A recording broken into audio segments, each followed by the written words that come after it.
Hello and welcome back to my channel. This is Early Career Academic. On this channel, I explore how I use the Passion Planner to set personal and professional goals. In this video, I'm going to be planning one of the back pages in the Passion Planner. Specifically, I'm going to be creating a feedback schedule that I use for my teaching. Before I get started, I am a Passion Planner ambassador. That means there's an affiliate link and discount code in the description of this video. So if you'd like to pick up any Passion Planner products, I would love it if you used my code and or link. Thank you so much, by the way, to whomever used my link and code the other day. I really do appreciate it. It just made my day to see that pop up in the referrals, since I haven't been super active on this channel since my maternity leave. So I just wanted to thank you. And also thank you to my new subscribers. It's just so it's so affirming to see the new subscriptions pop up on my phone. So I just wanted to say thank you for being here. And thank you also to all of my planner friends who have been here for the long haul. We've been through it all together, it feels like. So thanks again for being here for this video. So let's get into it. This is a Passion Planner, medium size with a stiff marble cover. It is undated, which means all the months are in the front, all the weeks are behind them, and then there are back pages. We're going to be taking a look at that. Now, just so you can see, I have these three neutral tabs that came with my tab collection that I use to separate the back pages out. The first section is like a goals section. I did a flip through of this earlier in the year. And then the second section is work related stuff. And then the third section is personal. So that's how I've divided up the back pages. Now, for this feedback schedule, I'm actually going to flip ahead because I'm going to be making a different video on those pages for y'all later. But I want to put my feedback schedule in the work section, obviously. So that is what we're doing here. And I'm going to go ahead and do a style. I'm going to bring out some of my mild liners, and I'm going to bring in some stickers. If I can find what I got my tools for school, and I got the teacher version too. Yes. So there's teacher and tools for school, all excellent options if you are in school, you have kids in school, you teach some type of school, all those things. And I have to decide what color I want. I'm not prepared, as you can probably tell. I didn't think ahead about which stickers I'd use, but I did know that there were stickers in here that are A+ and, kind of grade related. And that I thought would be this one. This one's a little A+, maybe some stickers off of this page. I thought that would be appropriate for a feedback schedule. I also have letters, but I think I'm going to write the title. I'm just looking real quick, y'all. So while I'm looking, let me explain what I mean by a feedback schedule. Because I'm just assuming you were here the last time I did a feedback schedule, and that might not be the case. So I like to create a feedback schedule. And this is something I told my TAs the other day because they were worried about time management. And I'm like, this will be clutch, I promise. You do a schedule, you do kind of a table where you indicate in each week what the students submit. This obviously works better for a college context because we have fewer assignments and fewer weeks that we have to keep track of. But this could work, I think, even for K through 12. You just probably have to do it on maybe multiple pages or in a digital format where you don't have to worry about space as much. But on the one side, on the left side, you put what the students turn in that week. Ooh, this one's cute. Let's do this one. Okay. And then on the right side, you put what you will be returning to them that same week. Now, you might be thinking, especially if you're not a teacher or a student for that matter, isn't it just one for one? But it isn't. And there are reasons why, and I will get into that in just a moment. But I'm going to go ahead and I think a good color for this will be, let's do pink. You guys know I don't shy away from using pink in this channel. Okay, so I'm going to go ahead and pop on the top here the title, which hopefully will fit, even though I haven't measured it. Yes, so I find this to be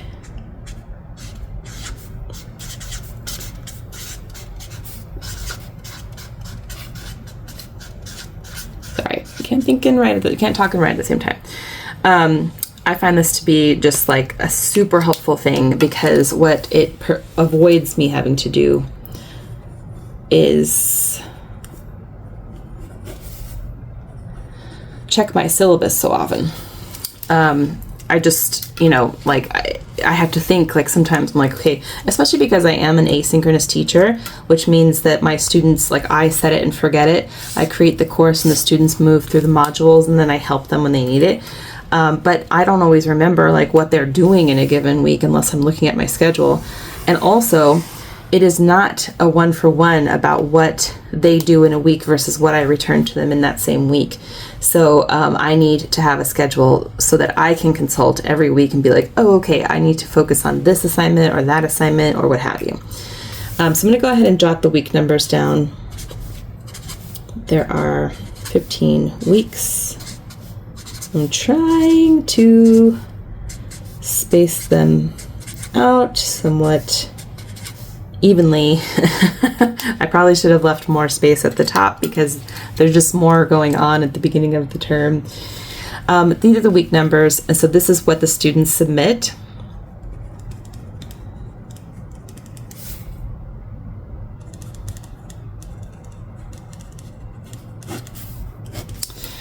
So in week 1, for example, they do introduction posts and they do a research question activity. And then, so over here, I'm just going to renumber the weeks over here. I get feedback to them on their intro posts, but not just in this week, because they have until Sunday to reply to each other's posts, and that's part of the grade.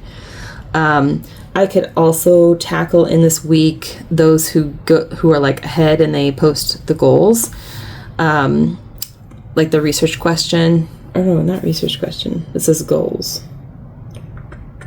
Yeah, sorry.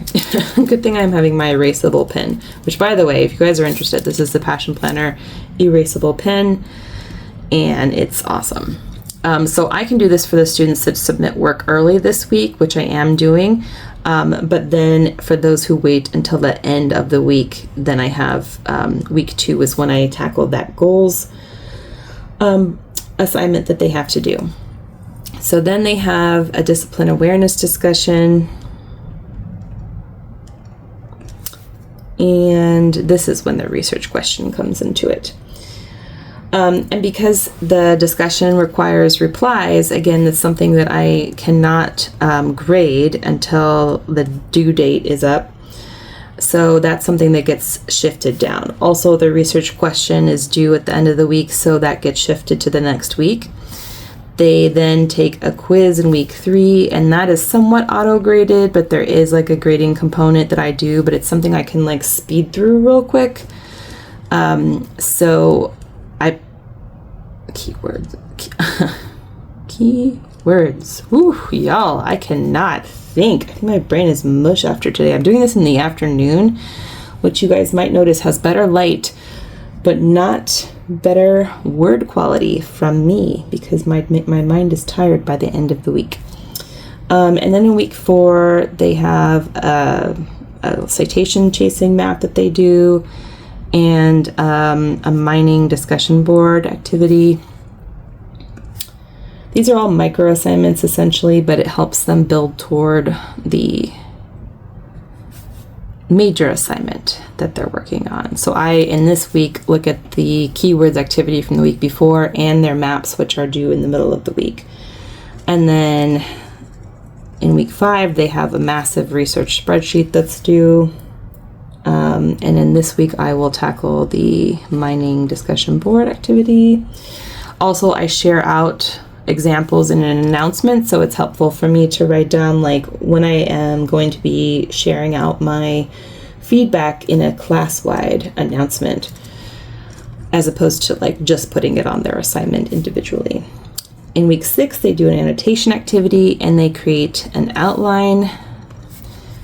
But for me in week 6, I will be looking at their spreadsheets, which is the main thing. But I could also look at their annotations, and that might shift too, but it just depends on how much time I have in that week. I'm doing a different video later to help me figure out whether I'll have time to do both these things in that week. But right now I'm just writing back the feedback schedule. So then in week 7, I give them feedback on their outlines while they work on their first drafts. And then week 8 is fall break. In this week, because of the asynchronous nature of my class, I do just optional office hours and give them feedback on their first drafts. And then week 9, they have a second draft due that they do peer review for. And this a little bit depends. So I'm putting,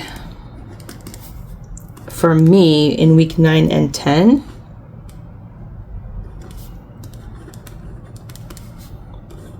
it depends on when they do it, but peer review credit for that peer review.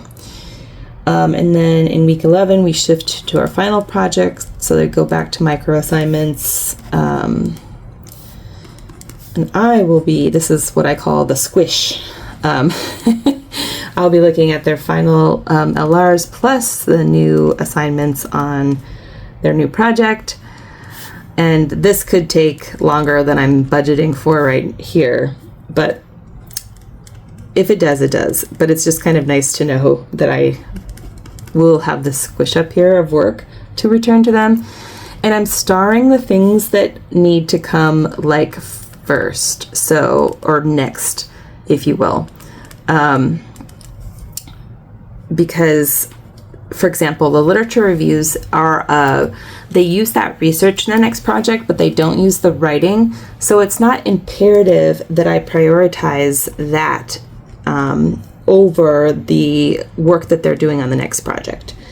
So if it comes down to it, I'm going to focus on the work they're doing on the next project to make sure that they're getting from me what they need to do that project.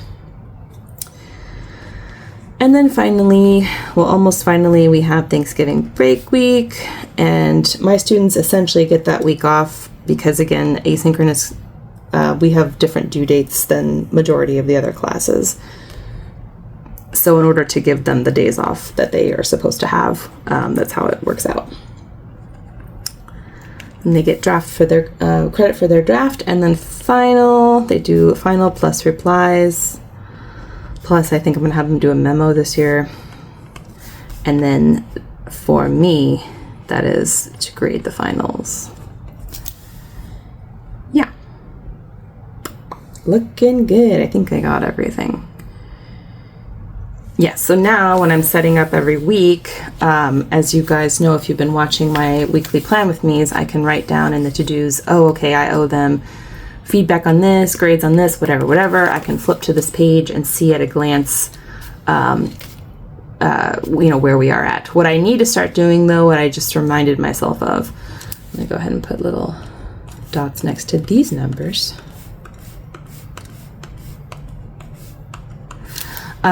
Is I need to start putting the week number here because then I don't have to remember what week number corresponds to which dates. Believe it or not, I cannot keep that in my head. So I am going to go ahead and put a few decorative stickers because they're super cute. And just kind of to jazz it up a little. But yeah, this is my number one of my pieces of advice for my TAs who are new to teaching is to create a feedback schedule like this. I just find it incredibly helpful, and we'll do it over and over. A+, 100%. I was trying to see if there's any others that are related to grading specifically. I think this little alarm clock is cute. Maybe here. And then maybe one more. Let's do scissors. And then one more in the corner because I oversticker, and you guys know that is my brand. I like this pencil. This pencil and this paper clip go together. Okay, cute. I love it. I love it. I love it. So now I have this cute little thing to look back on and some extra stickers to play with later. And in future video coming up you will see exactly how I map onto the back pages of my planner the various workflows that I have to juggle in a given semester at the moment. So that video is coming up. I'm going to go over Gantt charts again, and I'm going to show you my fall Gantt charts so you can see, if that's going to be a useful tool for you. You may want to implement it yourself. It's definitely something that I've recommended to my TAs as well. Thank you so much for watching this short but sweet video. I hope you found it somewhat interesting. Let me know in the comments if you use a feedback schedule for your students or for yourself in other contexts where you owe things to people. I would love to know if this is applicable to some situation that's not education related, but I'm also just interested to know from fellow teachers too if you do something like this. Thanks again for watching. Take good care. I'll see you back here soon. Bye.